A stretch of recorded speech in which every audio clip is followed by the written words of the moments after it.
पढ़ाई यदि दर्द है तो इस दर्द को झेलिए, पढ़ाई यदि दर्द है तो इस दर्द को झेलिए, क्योंकि आगे चलकर भविष्य में यही दर्द आपकी सबसे बड़ी ताकत बन जाएगा। नमस्कार साथियों, मैं अजीत कुमार आपके YouTube channel competition committee SSC अर्थात कोको एसएससी पर आप सभी का बहुत-बहुत स्वागत करता हूं। आशा करता हूं आप सभी लोग काफी अच्छे होंगे।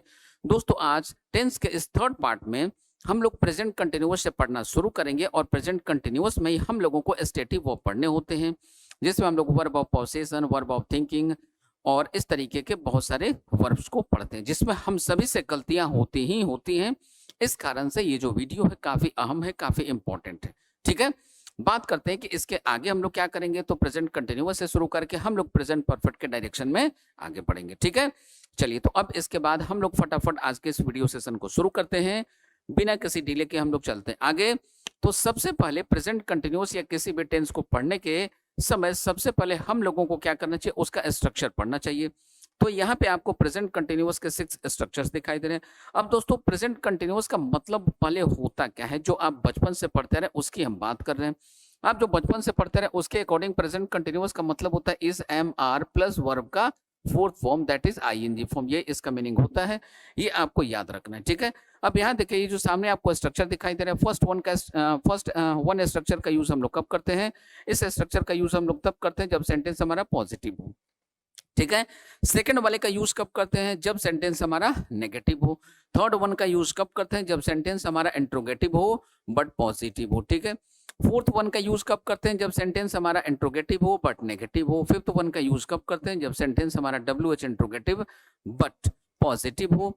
लास्ट वन का यूज हम लोग कब करते हैं, जब सेंटेंस हमारा WH इंट्रोगेटिव बट नेगेटिव हो। राइट, ऐसा होता है दोस्तों। अब आगे जरा देखिएगा, समझिएगा। अब चूंकि स्ट्रक्चर हम लोगों ने जान लिया, सभी टेंसेस के 6 स्ट्रक्चर्स होते हैं। Every tense has 6 structures. ठीक है, तो ये हम लोगों को यहाँ पे देखने को मिला। अब बारी है कि सर ये स्ट्रक्चर तो हम लोगों ने देख लिया, अब इन सभी स्ट्रक्चर पे बेस्ड कुछ एग्जाम्पल्स होने चाहिए। तो ये रहा पहला एग्जाम्पल आपके सामने।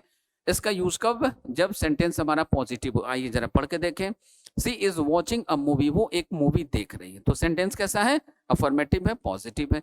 सेकंड वन देखिए, they are not studying for the exam, वो लोग एग्जाम के लिए नहीं पढ़ रहे हैं। तो ये सेंटेंस कैसा हो गया, नेगेटिव हो गया। अगला देखिए, third one, is he completing his work, क्या वो अपना काम कंप्लीट कर रहा है, पूरा कर रहा है। तो ये सेंटेंस कैसा है, इंट्रोगेटिव बट पॉजिटिव है। इसको पढ़ के देखते हैं, are they not doing their work, क्या वे लोग अपना काम नहीं कर रहे हैं। ये सेंटेंस कैसा है, इंट्रोगेटिव बट नेगेटिव है। फिफ्थ वन कैसा है, what are you watching on TV, आप लोग टीवी पर क्या देख रहे हैं। ये सेंटेंस है हमारा WH इंट्रोगेटिव बट पॉजिटिव। कैसा है, WH interrogative but positive. Right, आगे बढ़ते हैं। Why is she not attending the meeting? अब यहाँ पे देखिए, Why is she not attending the meeting? वो मीटिंग अटेंड क्यों नहीं कर रही है। ये सेंटेंस कैसा है हमारा, WH इंट्रोगेटिव बट नेगेटिव है। ठीक है, तो ये जो 6 स्ट्रक्चर्स थे, 6 स्ट्रक्चर्स पे बेस्ड इनके सभी के एक एक के हम लोगों ने एग्जाम्पल यहाँ पे देखे। अब इसके बाद बात करते हैं कि इसके बाद हम लोगों को क्या करना चाहिए। अब इसके बाद हम लोगों को प्रेजेंट कंटिन्यूअस टेंस का जो ग्रामर का रूल है इसको पढ़ना चाहिए, और फिर उसके बाद हम लोग चलेंगे क्वेश्चन के डायरेक्शन में। तो आइए फटाफट हम लोग शुरू करते हैं।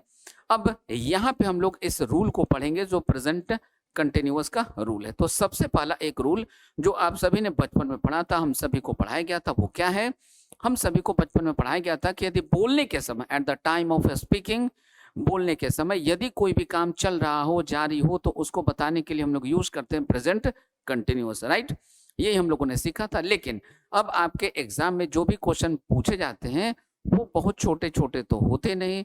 तो अब आपके एग्जाम में आने वाले क्वेश्चन को आप कैसे पहचानेंगे, इसके लिए हम आपको यहाँ पे कुछ रूल सिखाना चाह रहे हैं। देखिए, इसके लिए करना क्या है, कुछ वर्ड्स होते हैं जिनको आपको याद रखना होगा। क्या याद रखना होगा, कुछ वर्ड्स होते हैं जिन्हें आपको याद रखना होगा। तो ये वर्ड पहला कौन सा है, पहला वर्ड है प्रेजेंटली। क्या है, प्रेजेंटली। ठीक है, अगला वर्ड क्या है, प्रेजेंटली हो, एट प्रेजेंट हो। इस तरीके के कुछ शब्द होते हैं जो आपको दिखाई देंगे, presently, at present, at the moment, at the moment. इस तरीके से आपको कुछ वर्ड दिखाई देंगे, एट द मोमेंट। फिर आपको दिखाई देगा करेंटली, करेंटली।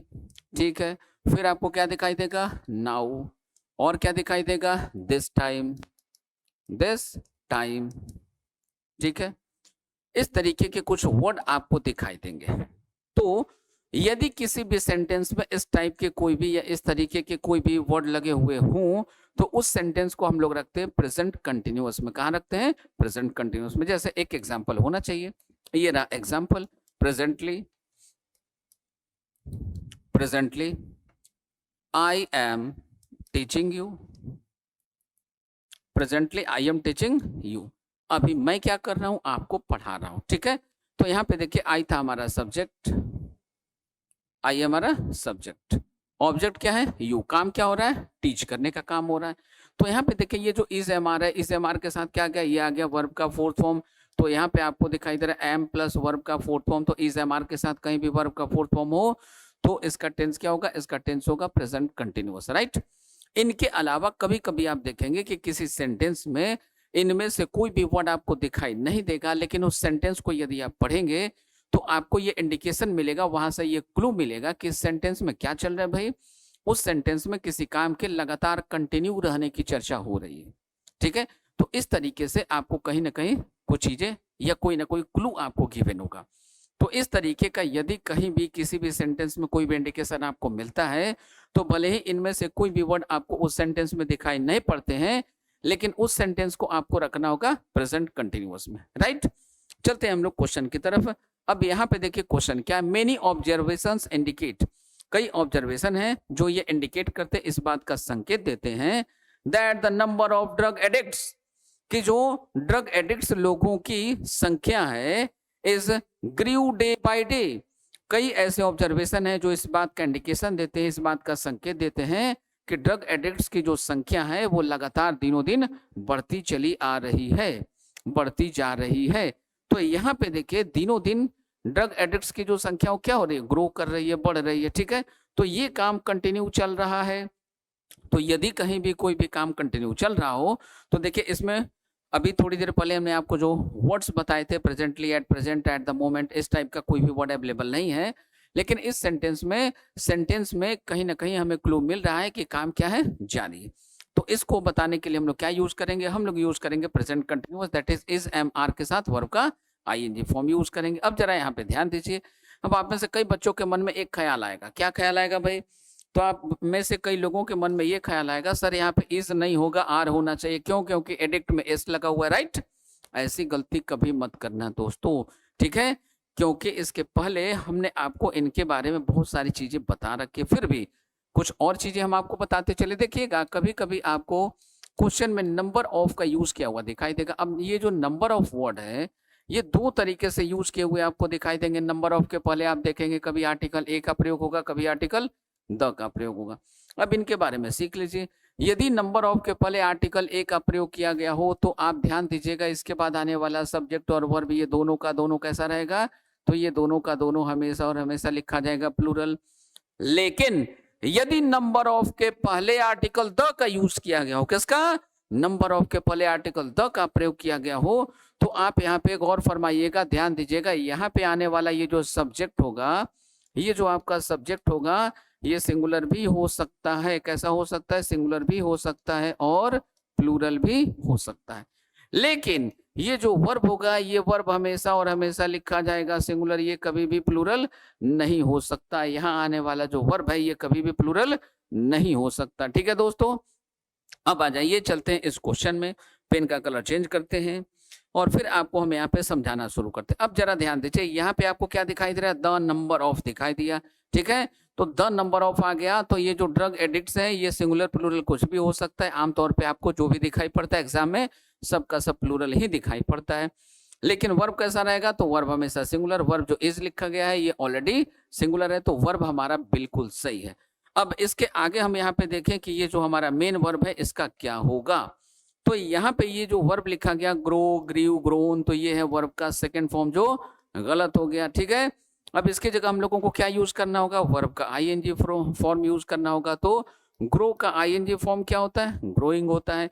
अभी जो गलती थी ये गलती थी कहाँ? ऑप्शन नंबर सी में। कहाँ पे गलती थी? ऑप्शन नंबर सी में। तो इस कारण से इस क्वेश्चन का हमारा करेक्ट आंसर क्या बनेगा? ऑप्शन नंबर सी बनेगा, राइट। चलते अगले क्वेश्चन की तरफ। देखिए हमारा अगला क्वेश्चन क्या है? अगला क्वेश्चन ये रहा आपके सामने, यहाँ पे क्वेश्चन है, अब यहाँ पे बहुत सारे कॉन्सेप्ट है। देखिए इन्हीं को कहते हैं हम लोग स्टेटिव वर्ब। अब ये स्टेटिव वर्ब क्या होते हैं, देखिएगा ध्यान से। जो फाइनाइट वर्ब होते हैं, जो मेन वर्ब होते हैं, ये किस किस तरीके के होते हैं, तो ये दो प्रकार के होते हैं। एक ऐसे वर्ब होते हैं या कुछ ऐसे वर्ब होते हैं जो आपको एक्शन को एक्सप्रेस करते हैं। किसको?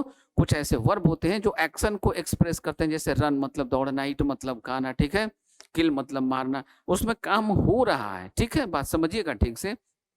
लेकिन कुछ ऐसे वर्ब होते हैं जिनसे किसी काम का करना या होना नहीं जाना जाता है, वो सिर्फ काम के अवस्था को बताता है। तो ऐसे वर्ब जो अवस्था को बताते हैं, स्टेट को बताते हैं, इन्हीं को हम लोग कहते हैं स्टेटिव वर्ब। अभी जो स्टेटिव वर्ब है ये भी अलग अलग टाइप के होते हैं। जैसे पहला आपको यहाँ पे दिखाई दे रहा है परसेप्शन। परसेप्शन क्या होता है? अनुभव, बोध, ज्ञान। मतलब ऐसे वर्ब जिसको आप फील करें खुद से, ठीक है। जैसे आप कहीं भी जाते हैं तो आपको ये फील होता है कि यहाँ पे अच्छा माहौल है या नहीं है, वगैरह वगैरह, ठीक है। इस तरीके की चीजें जो फील करते हैं इसको कहते हैं वर्ब ऑफ परसेप्शन। फिर क्या है? वर्ब ऑफ थिंकिंग, जिसके बारे में हम लोग सोचते हैं, तो सोचने से संबंधित जो है वो इधर है। ये क्या है? ये वर्ब ऑफ पॉसेशन, यानी ये आपके संबंध या अधिकार को एक्सप्रेस करते हैं। ये क्या है? ये verb of state of mind, ये आपके मन के अवस्था को बताते हैं, यानी मानसिक अवस्था को बताते हैं, ठीक है। तो ये ऐसे वर्ब है। अब इनका कॉन्सेप्ट क्या है, इनको जब आप जानेंगे तो दंग रह जाएंगे। तो थोड़ी सी आपको परेशानी जरूर होगी। जैसे यहाँ पे आपको दिखाई दे रहा है she is loving to eat water balls. अब जरा इसको आप फिर से समझिएगा दोस्तों, ठीक से समझिएगा। देखिए इज एम आर के साथ यहाँ क्या लगा हुआ है? आईएनजी फॉर्म लगी हुई है। इज एम आर के साथ आईएनजी फॉर्म कहीं भी लगा हुआ हो, इज एम आर के साथ कहीं भी वर्ब का fourth form that is ING form लगा हुआ हो, तो हम लोग इसको क्या कहते हैं? हम लोग इसी को कहते हैं प्रेजेंट कंटिन्यूअस। तो अब जरा गौर फरमाइएगा, यहाँ पे she is loving to eat water balls, मतलब उसको वाटर बॉल खाना पसंद है, वो वाटर बॉल खाना पसंद करते हैं। गुपचुप जो खाते हैं, फुल्की खाते हैं, ये खाना उसको क्या है? पसंद है, ठीक है। ध्यान से देखिएगा, तो इज एम आर के साथ यदि ये वर्ब का फोर्थ फॉर्म लिखा हुआ है तो ठीक तो है सर, प्रेजेंट कंटिन्यूअस में है, स्ट्रक्चर वाइज तो बिल्कुल सही है। लेकिन ग्रामर के अकॉर्डिंग ये गलत है। क्यों गलत है?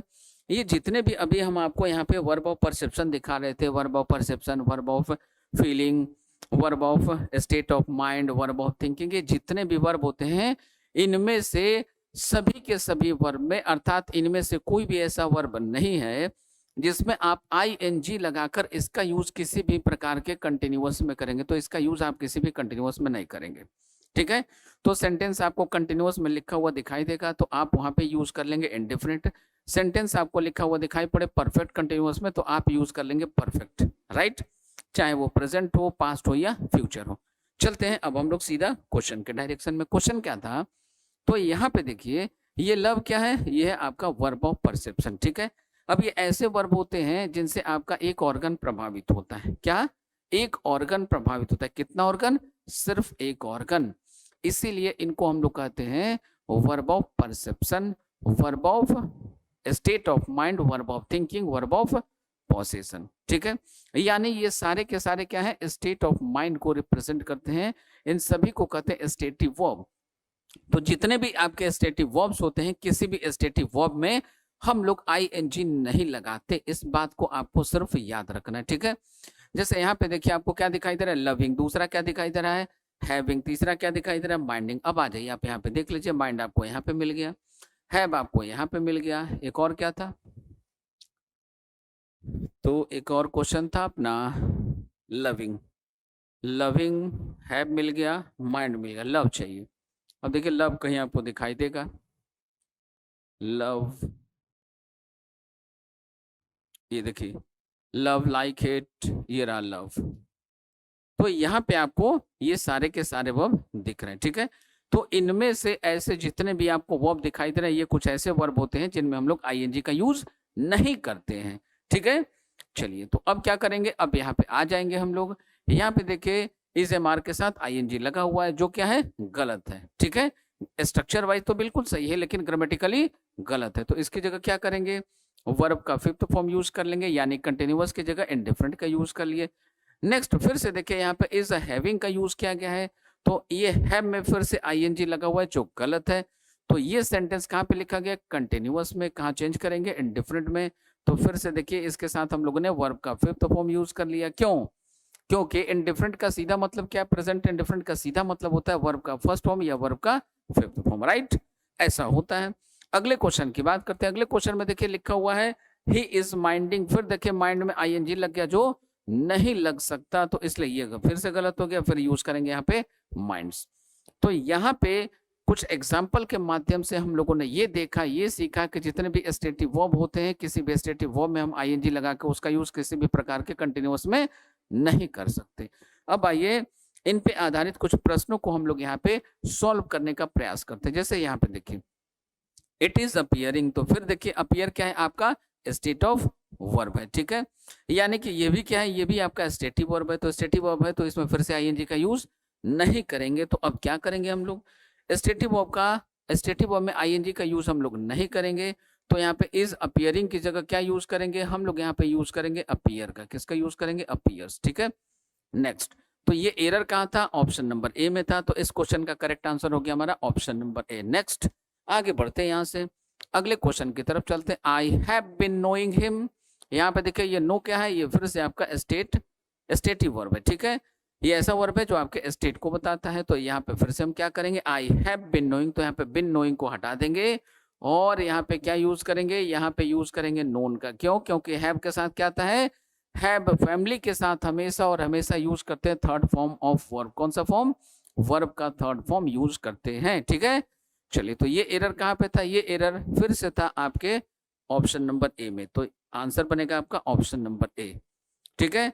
चलिए कुछ मीनिंग भी समझ ले। I have been knowing him for 10 years, मैं उसे 10 वर्षों से जान रहा हूं, but I don't know where he lives, लेकिन मैं नहीं जानता कि वो कहाँ रहता है। जानते हैं उस व्यक्ति को, लेकिन वो कहाँ रहता है ये मैं नहीं जानता। अब यहाँ पे देखिए क्या है, believe me I am believing, देखिए ये जो बिलीविंग है, ये बिलीव क्या है, फिर से आपका स्टेटिव वर्ब है, स्टेटिव वर्ब है तो इसमें फिर से आईएनजी नहीं लगेगा। Believe me I believe, I believe. अब ये एरर कहाँ पे है, ऑप्शन नंबर बी में, तो आपका आंसर क्या बनेगा, ऑप्शन नंबर बी, राइट। चलते हैं आगे अगले क्वेश्चन की तरफ। अगला क्वेश्चन आपका क्या है, perhaps you do not know I am owning a farm house besides 2 bungalows, शायद आप नहीं जानते कि 2 फार्म हाउस के अलावा मेरे पास एक क्या है भाई, I am owning a farm house, मेरे पास एक फार्म हाउस भी है।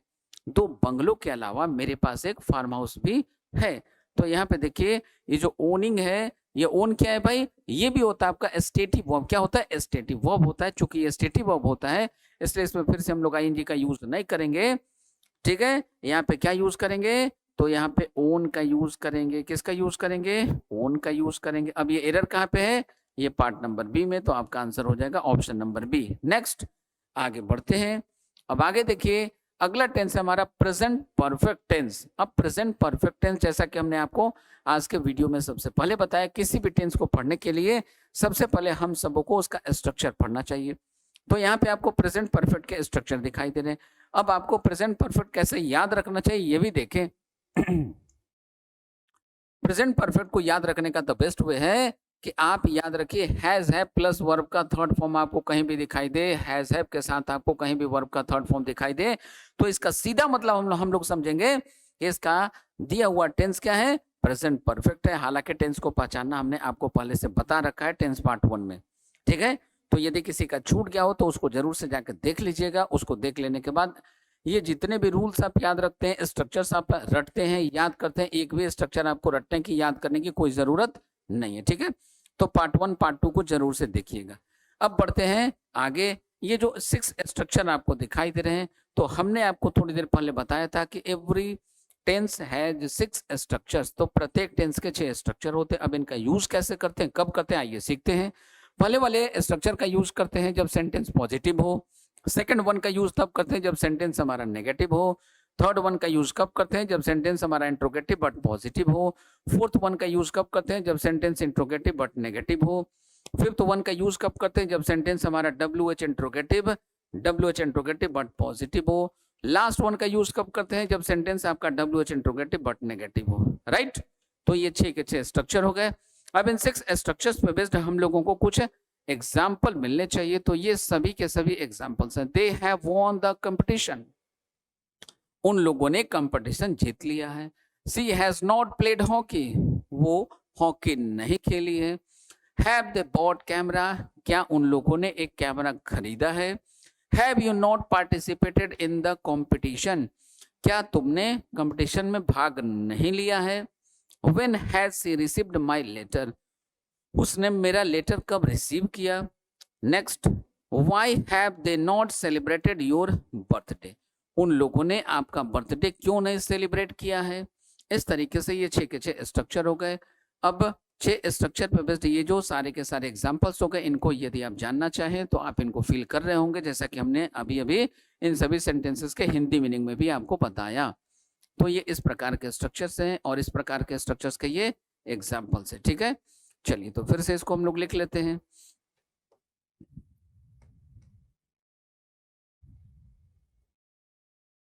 राइट, तो ये ऐसा हो गया आपका। अब चलिए इनके कुछ ग्रामर के रूल हम लोग सीखें कि आखिर हम लोग प्रेजेंट परफेक्ट का यूज करते कब हैं। जैसा कि कंटिन्यूअस में हम सबको पढ़ने को मिलता है बचपन से कि यदि बोलने के समय में कोई काम जारी हो तो उसे बताने के लिए हम लोग यूज करते हैं प्रेजेंट कंटिन्यूअस। और वैसे ही इसके बारे में हम लोगों को पढ़ने को मिलता था बचपन में कि यदि कोई काम बोलने के ठीक पहले, बोलने के थोड़े समय पहले यदि कोई काम कंप्लीट हो गया हो, पूरा हो गया हो, तो ऐसी बात को बताने के लिए हम लोग क्या यूज करते हैं?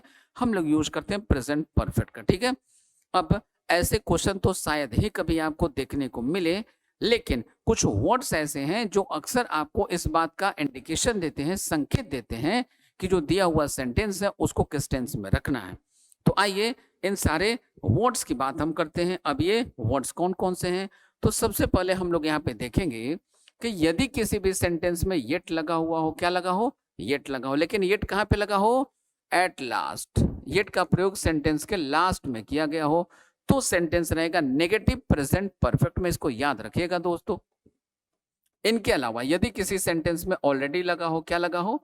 ऑलरेडी लगा हुआ हो। ठीक है, और क्या लगा हो? जस्ट लगा हो, रिसेंटली लगा हो, रिसेंटली लगा हो, या यदि किसी सेंटेंस में टू डेट लिखा हुआ हो, टू डेट लिखा हो, सो फार लिखा हो, टिल नाउ लिखा हो, till now, until now, until now, ऐसे कुछ शब्द यदि किसी भी सेंटेंस में आपको लिखे हुए दिखाई पड़े तो उस सेंटेंस को हम लोग रखते हैं प्रेजेंट परफेक्ट में। कहाँ रखते हैं? प्रेजेंट परफेक्ट में रखते हैं। बात समझ में आ रही है? आइए कुछ एग्जांपल लेते हैं। जैसे हम लिखते हैं I have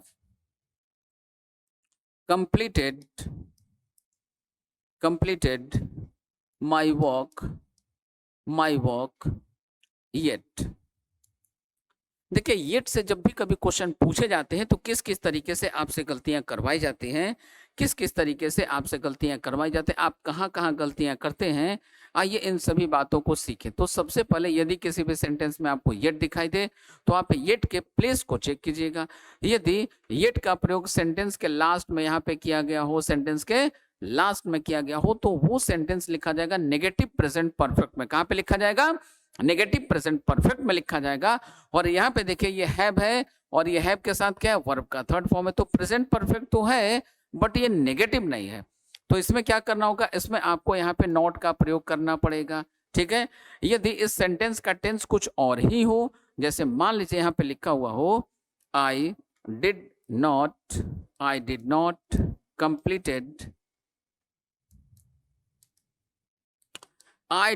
completed it yet। मान लीजिए कि सेंटेंस इस तरीके से लिखा हुआ हो तो आप क्या करेंगे और इसमें एरर आपसे जो पूछा गया वो क्या है, कैसे आप इसको ठीक करेंगे? तो सबसे पहले आपको यहाँ पे दिखाई दे रहा है सेंटेंस के लास्ट में येट का प्रयोग किया गया और सेंटेंस के लास्ट में यदि येट लगा हुआ हो तो उस सेंटेंस को कहाँ रखते हैं हम लोग रखते हैं नेगेटिव प्रेजेंट परफेक्ट में। ठीक है, अब आप यहाँ पे आ जाइए। ये देखिए डिड के साथ क्या है? वर्ब का थर्ड फॉर्म दिखाई दे रहा है। तो सबसे पहले कि डिड के साथ यहाँ वर्ब का थर्ड फॉर्म आता नहीं। अब इनकेस मान लीजिए कि यहाँ पे कंप्लीट लिखा हुआ होता, मान लीजिए कल्पना कीजिए कि कंप्लीट लिखा होता तो हमें से कई लोगों को लगता है कि सर डू डज डिड के साथ वर्ब की फर्स्ट फॉर्म आती है और यहाँ पे डू डज डिड के साथ वर्ब का फर्स्ट फॉर्म लिखा हुआ है तो सेंटेंस में डिड लिखा है, डिड के साथ वर्ब का फर्स्ट फॉर्म है, तब तो सही है। लेकिन ऐसा नहीं होगा। क्यों? क्योंकि येट का प्रयोग किया गया सेंटेंस के लास्ट में और येट यदि सेंटेंस के लास्ट में हो तो सेंटेंस को कहाँ रखते हैं? नेगेटिव प्रेजेंट परफेक्ट में रखते हैं। इसलिए इस सेंटेंस में करेक्शन करने की आपको जरूरत होगी। तो करेक्शन करके हम लोग क्या लिखेंगे? यहाँ पे करेक्शन करके हम लोग इसके जगह पे क्या लिखेंगे? यहाँ पे हम लोग लिखेंगे हैव नॉट कंप्लीटेड क्या लिखेंगे, हैव नॉट कंप्लीटेड लिखेंगे। यदि हम ऐसा कर देते हैं आई हैव नॉट कंप्लीटेड, अब लीजिए ये पूरा सेंटेंस लिख देते हैं I have not completed it yet, यदि हम ऐसा लिख दें तो ये सेंटेंस हमारा बिल्कुल करेक्ट हो जाएगा, राइट। चलिए, तो इस तरीके से आपको इन सभी शब्दों को याद रखना होगा या इनको समझना होगा। अब इसके आगे हम लोग चलते हैं कुछ क्वेश्चन के प्रैक्टिस की ओर। अब यहाँ पे देखिए आपको कुछ क्वेश्चन दिखाई दे रहा है। अब यहाँ पे आपको क्या दिखाई दे रहा है, यहाँ पे आपको एक वर्ड दिखाई दे रहा है एवर, क्या दिखाई दे रहा है, तो यहाँ पे आपको एक वर्ड दिखाई दे रहा है एवर। अब जरा ध्यान दीजिएगा एवर का मीनिंग क्या होता है, ध्यान दीजिएगा ये जो एवर वर्ड है, एवर के दो मीनिंग होते हैं। एवर एक मीनिंग होता है ऑलवेज, क्या होता है, एक मीनिंग होता है ऑलवेज। दूसरा मीनिंग क्या होता है, दूसरा मीनिंग होता है इसका कभी, क्या होता है, कभी होता है, कभी या क्या कभी के सेंस में इसका यूज किया जाता है। यदि एवर वर्ड किसी भी सेंटेंस में मिले और इसका हिंदी मीनिंग निकले ऑलवेज, या एवर वर्ड का प्रयोग यदि किसी भी सेंटेंस में किया गया हो और वहां पे एवर का प्रयोग ऑलवेज के सेंस में किया गया हो, तो वो सेंटेंस लिखा जाएगा प्रेजेंट इंडेफिनिट में। लेकिन यदि कहीं भी किसी भी सेंटेंस में एवर का प्रयोग किया गया हो और उसका प्रयोग कभी के सेंस में किया गया हो, तो वैसे कंडीशन में यही सेंटेंस लिखा जाएगा प्रेजेंट परफेक्ट में। कहां पे लिखा जाएगा, प्रेजेंट परफेक्ट में लिखा जाएगा। अब आ जाइए चेक करें, या जरा सेंस और इसका मीनिंग हम लोग समझने का प्रयास करते हैं। Have you ever spoke to anyone about your problems, क्या आपने कभी किसी से अपने प्रॉब्लम को बताया है, क्या आपने कभी किसी, have you ever spoke to anyone about your problem, क्या आपने अपने प्रॉब्लम के बारे में किसी को कभी बताया है, ठीक है। तो किसी को बताया है, किसी से बताया है, ऐसा इसका मीनिंग यहाँ पे आ रहा है। अब इस सेंटेंस में देखिए जो एवर है, एवर का मीनिंग ऑलवेज के सेंस में नहीं आ रहा है। एवर का प्रयोग यहाँ पे आपको किस सेंस में देखने को मिल रहा है, कभी के सेंस में मिल रहा है। तो कभी के सेंस में आ गया तो सेंटेंस कहाँ चला जाएगा, प्रेजेंट परफेक्ट में। और प्रेजेंट परफेक्ट के लिए यहाँ पे देखिए हैव लिखा हुआ है, सेंटेंस इंट्रोगेटिव है, यहाँ पे देखिए लास्ट में क्वेश्चन मार्क का प्रयोग किया गया है। सेंटेंस इंट्रोगेटिव है तो हैव फैमिली के साथ या हैव के साथ हम लोग किसका प्रयोग करते हैं, तो दोस्तों हमने इसको टेंस के पार्ट 1 में ही बता रखा है कि हैव फैमिली के साथ कहीं भी वर्ब का थर्ड फॉर्म दिखाई दे तो इसको हम लोग कहते हैं परफेक्ट। अब ये देखिए ये जो स्पोक लिखा हुआ है, स्पोक क्या होता है भाई, तो ये होता है वर्ब का सेकंड फॉर्म। क्या होना चाहिए था, होना चाहिए था स्पोकन, क्या होना चाहिए था, स्पोकन होना चाहिए था। तो यहाँ पे एरर किस पार्ट में, इस पार्ट में, इसलिए इस क्वेश्चन का आंसर हमारा क्या बनेगा, इस क्वेश्चन का करेक्ट आंसर बनेगा ऑप्शन नंबर बी, राइट। आगे बढ़ते हैं, देखते हैं अगला क्वेश्चन हमारा क्या है। अगला क्वेश्चन है have you dash with difficulties you might have to face, क्या आपने जिन डिफिकल्टीज को सामना किया है कभी उनको क्या कभी आपने जिन डिफिकल्टीज की सामना करी थी उनका कभी आपने गणना की है कि कितने सारे डिफिकल्टियों को आपने फेस किया, उनका कभी काउंटिंग किया है। यहाँ पे ऐसा सेंस है। पॉन्डर का मतलब क्या होता है, पॉन्डर का मतलब होता है सोचना, विचार करना, गहन चिंतन करना, डिस्कस चर्चा करना। रेकन का मतलब होता है काउंट करना, गणना करना, गिनती करना। कंसीडर का मतलब क्या होता है, विचार करना, ठीक है। अब आ जाइए, तो यहाँ पे करेक्ट वर्ड कौन सा बनेगा, आपका करेक्ट वर्ड बनेगा सी। करेक्ट वर्ड क्या बनेगा, काउंटिंग से रिलेटेड एक ही वर्ड है जो है ऑप्शन नंबर सी। और ऐसे भी देखिए हैव के साथ क्या यूज करते हैं, वर्ब का थर्ड फॉर्म। तो यहाँ पे आपको जितने भी वर्ब दिखाई दे रहे हैं ये सब के सब क्या है, सब के सब वर्ब के थर्ड फॉर्म है। तो देखिए इसी तरीके से आपको यहाँ पे कंफ्यूज किया जाता है, ठीक है। आगे बढ़ते हम लोग अगले क्वेश्चन की तरफ। अगला क्वेश्चन देखिए कहाँ पूछा गया, ये आपके एसएससी सीजीएल टीयर 2 2022 में पूछा गया है, जिसका पेपर अभी आपके 23 में हुआ था, ठीक है। चलिए, how many sums had you solve so far, देखिए यहाँ पे सो फार दिखाई दिया, अब सो फार दिखाई दे दिया तो इस सेंटेंस को हम लोग कहाँ पे रखेंगे, इस सेंटेंस को हम लोग रखेंगे प्रेजेंट परफेक्ट में। अब यहाँ पे देखिए प्रेजेंट परफेक्ट का स्ट्रक्चर क्या होता है, हैज या हैव प्लस वर्ब का थर्ड फॉर्म, ठीक। अब यहाँ पे लिखा हुआ हैड, हैड के साथ लिखा है सॉल्व, सॉल्व क्या है, वर्ब का फर्स्ट फॉर्म। तो दोनों ही कारण से ये गलत है। तो इसके जगह हम लोगों को सही आंसर क्या यूज करना होगा, चूंकि ये अंडरलाइन किया हुआ पार्ट है, अर्थात ये सेंटेंस इंप्रूवमेंट का पार्ट है। कभी कभी इसी को एरर करेक्शन भी कहते हैं, ठीक है, या सेंटेंस करेक्शन भी कहते हैं। तो इसका करेक्ट आंसर क्या हो जाएगा, यहाँ पे हम लोगों को यूज करना चाहिए हैव और यहाँ पे यूज करना चाहिए वर्ब का थर्ड फॉर्म। अब हैव प्लस वर्ब का थर्ड फॉर्म देखिए एक ही ऑप्शन में आपको दिखाई दे रहा है और वो ऑप्शन है ऑप्शन नंबर डी। तो करेक्ट आंसर बन गया आपका ऑप्शन नंबर डी। नेक्स्ट अगले क्वेश्चन की बात करते हैं। अगला क्वेश्चन फिर से देखिए आपके एसएससी सीजीएल टियर 2 2022 में पूछा गया, जिसका पेपर कब हुआ था? अब भी 23 में हुआ था। ठीक है, चलिए, आई हैव विथड्रॉ। अब सबसे पहले देखिए ये जो विथड्रॉ है, विथड्रॉ क्या है? ये वर्ब का सेकंड फॉर्म, और हैव फैमिली के साथ वर्ब का कौन सा फॉर्म आता है? वर्ब का थर्ड फॉर्म। तो सेंटेंस में यदि आपको कुछ भी समझ में नहीं आता हो तो भी आप ऐसे क्वेश्चन को बना सकते हैं। और आपको यदि मेरी बातों पे भरोसा ना हो तो क्वेश्चन को आप गूगल में डाल के चेक कर लीजिएगा किस एग्जाम में कब पूछा गया था, सब डिटेल मिल जाएगा आपको, राइट। यानी कि यहाँ से हम लोगों को ये क्लू मिलता है कि रिसेंट के टाइम में भी इस टाइप के क्वेश्चन, इस टाइप के इजी पैटर्न के क्वेश्चन आपके एग्जाम में देखने को मिलते हैं, राइट। तो यहाँ पे क्या करना चाहिए था? विथड्रॉ। विथड्रॉ का क्या बनेगा? विथड्रॉ फर्स्ट फॉर्म है, withdrew second form, withdrawn third form. तो थर्ड फॉर्म का यूज कर लीजिए। तो हमारा आंसर क्या बनेगा? विथड्रॉन। ये एक ही ऑप्शन दिखाई दे रहा है, ऑप्शन नंबर सी। तो ये क्या है? ये हमारा correct answer option number C. Next आगे बढ़ते हैं हम लोग। अब आगे देखिए अगला क्वेश्चन फिर है हम लोगों के सामने। This is turned out to be one of our most successful project. ये जो है ये हम लोगों का सबसे जो सक्सेसफुल प्रोजेक्ट रहा उनमें से एक है। And we have made quite a large profit from it.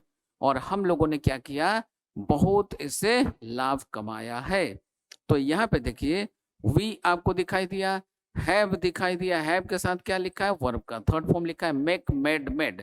तो मेड क्या है? सेकंड फॉर्म का भी काम करता है, थर्ड फॉर्म का भी काम करता है। तो याद कीजिए टेंस के पार्ट 1 में हमने आप सबों को बताया था कैसे पहचानेंगे कि कोई भी वर्ब सेकंड फॉर्म का काम कर रहा है या थर्ड फॉर्म का काम कर रहा है। विशेष रूप से ऐसे वर्ब जिनका सेकंड फॉर्म और थर्ड फॉर्म ये दोनों सेम होता है, तो हम कैसे पहचानेंगे कि इनमें से कौन सा कब सेकंड फॉर्म का काम करता है, कब थर्ड फॉर्म का काम करता है? ये सारी बातें हमने आपको बताई टेंस के फर्स्ट लेक्चर में, फर्स्ट वीडियो में, ठीक है। तो उसको यदि आपको इनको पहचानने में दिक्कत जा रही हो तो एक बार फिर से जाकर उसको देख लीजिएगा, आपके कॉन्सेप्ट क्लियर हो जाएंगे। नेक्स्ट अब इसमें आ जाइए। तो एरर कहाँ पे है भाई?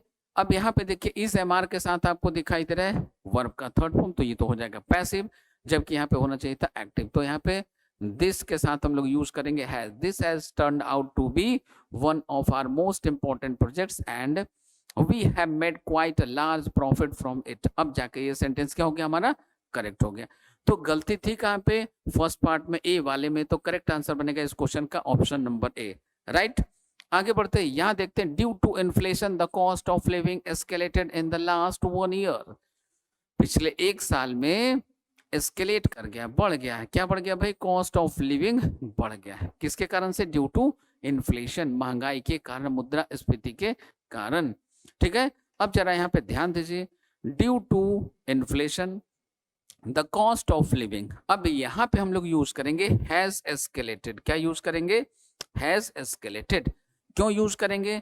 तो आप याद कीजिए ये क्या है भाई? ये ऑफ है, प्रीपोजिशन, प्रीपोजिशन के पहले और प्रीपोजिशन के बाद में। तो प्रीपोजिशन के बाद जो भी सब्जेक्ट आता है, जो भी नाउन हो, प्रोनाउन हो, ठीक है, वर्ब के आईएनजी फॉर्म हो, जो भी आए ये हमारा सब्जेक्ट होता। नहीं तो सब्जेक्ट हो गया हमारा कॉस्ट। तो कॉस्ट क्या है भाई? सिंगुलर। तो वर्ब कैसा लेगा? सिंगुलर। तो हम यहाँ पे यूज करेंगे हैज एस्केलेटेड, ठीक है। अब आप में से कई बच्चों को यहाँ पे लगेगा कि सर ये जो हैज है ना, इसका यूज हम ऑप्शन नंबर बी में करें या ऑप्शन नंबर सी में करें। तो क्या करेंगे आप? इसको ठीक से समझिए। ये जो एस्केलेटेड लिखा है ये बिल्कुल सही है, आपको लिखना होगा ऑप्शन नंबर बी में। यहाँ पे हैज एस्केलेटेड लिविंग के तुरंत बाद ये जो ऑप्शन नंबर सी दिखाई दे रहा है, ऑब्लिक दिखाई दे रहा है, उसके पहले। तो इस कारण से हम लोगों का आंसर क्या बनेगा? आंसर बनेगा ऑप्शन नंबर बी। क्या बनेगा? इस क्वेश्चन का आंसर बनेगा ऑप्शन नंबर बी। नेक्स्ट अब आगे बढ़ते हैं। यहाँ पे अगला क्वेश्चन फिर से आपके सामने। Many of my friends who were told to come here today but none of them arrived yet. फिर से जरा ध्यान दीजिए, इस क्वेश्चन में आपको क्या देखने को मिल रहा है? सेंटेंस के लास्ट में लगा हुआ ये येट। क्या लगा हुआ है? येट का प्रयोग किया गया। और याद कीजिए हमने आपको क्या बताया? येट का प्रयोग यदि किसी भी सेंटेंस के लास्ट में किया गया हो तो वो सेंटेंस कहाँ लिखा जाएगा? वो सेंटेंस लिखा जाएगा प्रेजेंट परफेक्ट में। कहाँ पे? प्रेजेंट परफेक्ट में। अब आ जाइए, तो यहाँ पे येट लिखा हुआ है और ये अराइव्ड है। अराइव्ड के पहले क्या होना चाहिए था? तो इसके साथ हैव फैमिली का यूज होना चाहिए था, अर्थात हैज या हैव का प्रयोग यहाँ पे होना चाहिए था। तो बट नन ऑफ देम, यहाँ पे देम के बाद हम लोग यूज करेंगे has. None of them has arrived yet. अब ये गलती कहाँ पे है? तो ये गलती है सी पार्ट में, थर्ड पार्ट में। तो आंसर बनेगा हमारा option number C, right. Next आगे बढ़ते हैं। अगला क्वेश्चन है she did not prepare her breakfast yet. फिर से यहाँ पे देखिए आपको क्या दिखाई दे रहा है, येट दिखाई दे रहा है, और यहाँ पे डिड के साथ वर्ब का फर्स्ट फॉर्म दिखाई दे रहा है जो गलत है। तो इनकी जगह हमें क्या यूज करना होगा, यहाँ पे हम लोगों को यूज करना होगा हैज नॉट प्रिपेयर्ड। क्या यूज करना होगा, हैज नॉट प्रिपेयर्ड, राइट। चलते हैं इसके आगे। तो ये गलती कहाँ पे है, फर्स्ट पार्ट में है, तो इस कारण से इस क्वेश्चन का करेक्ट आंसर बनेगा ऑप्शन नंबर ए, राइट। चलिए आगे बढ़ते हैं दोस्तों। अगला क्वेश्चन फिर से देखिए क्या है, ही सिम्स टू बी हैप्पी, वह खुश महसूस हो रहा है, दिखाई पड़ रहा है, because his parents had come from London to live with him. अब ये देखिए ये सेंटेंस कहाँ चल रहा है, खुश महसूस हो रहा है, खुश दिखाई दे रहा है, क्यों भाई, क्योंकि उनके जो पेरेंट्स हैं, ये जो मेल कैंडिडेट है, इनके जो पेरेंट्स हैं वो लंदन से आए हैं उनके साथ रहने के लिए, इस व्यक्ति के साथ रहने के लिए। यानी पूरी की पूरी चर्चा चल रही कहाँ, प्रेजेंट में। अब चर्चा हो रही है प्रेजेंट की, तो यहाँ पे हैड का यूज तो होगा नहीं। अब ये जो कम है, कम, ये जो आपका कम है, ये वर्ब का सेकंड फॉर्म भी होता है, थर्ड फॉर्म भी होता है, ठीक है। तो यहाँ पे हम लोगों को क्या करना होगा, हैड के स्थान पे यूज करना होगा हैव का, हैड के स्थान पे हैव का यूज करना होगा। तो ये वाला जो एरर है किस पार्ट में है, ये वाला एरर है आपके सी पार्ट में। तो ये वाला पार्ट हम लोग ढूंढ लें, हैड कम, हैड कम कहाँ पे लिखा है, यहाँ पे लिखा है ऑप्शन नंबर सी में। तो इस कारण से इस क्वेश्चन का करेक्ट आंसर बनेगा हमारा ऑप्शन नंबर सी। नेक्स्ट आगे बढ़ते हैं दोस्तों। अगला क्वेश्चन है the doctors has medicine for the treatment of the disease. तो डॉक्टर क्या करते हैं भाई, किसी भी बीमारी के इलाज के लिए डॉक्टर जो दवा लिखते हैं, इसको हम लोग इंग्लिश में क्या बोलते हैं, इंग्लिश में इसके लिए हम लोग वर्ड यूज करते हैं प्रेस्क्राइब। क्या यूज करते हैं, प्रेस्क्राइब। अब आ जाइए, सबसे पहले देखिए लास्ट में लिखा हुआ है प्रेस्क्राइब। प्रिवेंट क्या होता है, प्रिवेंट का मतलब होता है रोकना, मना करना। प्रेजेंट क्या होता है, उपलब्ध करना, कराना, ठीक है। प्रोस्क्राइब क्या होता है, प्रोस्क्राइब का मीनिंग भी होता है स्टॉप या प्रिवेंट। क्या होता है, स्टॉप या प्रिवेंट, ये इसका मीनिंग होता है। तो प्रिवेंट करेंगे नहीं, ये प्रेजेंट करेंगे नहीं, और ये प्रिवेंट भी नहीं करेंगे। डॉक्टर क्या करते हैं, डॉक्टर सिर्फ और सिर्फ दवा को प्रेस्क्राइब करते हैं। क्या करते हैं, प्रेस्क्राइब करते हैं। तो इस क्वेश्चन का करेक्ट आंसर बना हमारा ऑप्शन नंबर डी। नेक्स्ट आगे बढ़ते हैं। अब यहाँ पे हम लोगों को पढ़ना है प्रेजेंट परफेक्ट कंटिन्यूअस टेंस। तो यहाँ से कंटिन्यू करेंगे हम लोग अपने अगले क्लास में। तो इसके बाद मिलते हैं हम लोग अपने अगले क्लास में। तब तक वीडियो को देखते रहिए और बार बार इसको रिवाइज करते रहिए। फिर मिलते हैं हम लोग अपने अगले वीडियो में। तब तक के लिए जय हिंद, जय भारत। अगर आप चाहते हैं अपने कैरियर को एक नई दिशा देना और सुनहरे भविष्य को साकार करना, तो जुड़िए कंपटीशन कम्युनिटी के साथ। आज ही हमारे वेबसाइट के कैरियर पेज पर विजिट करें अथवा डिस्क्रिप्शन बॉक्स पर दिए गए लिंक पर क्लिक करें। हमेशा आपके साथ टीम कोको।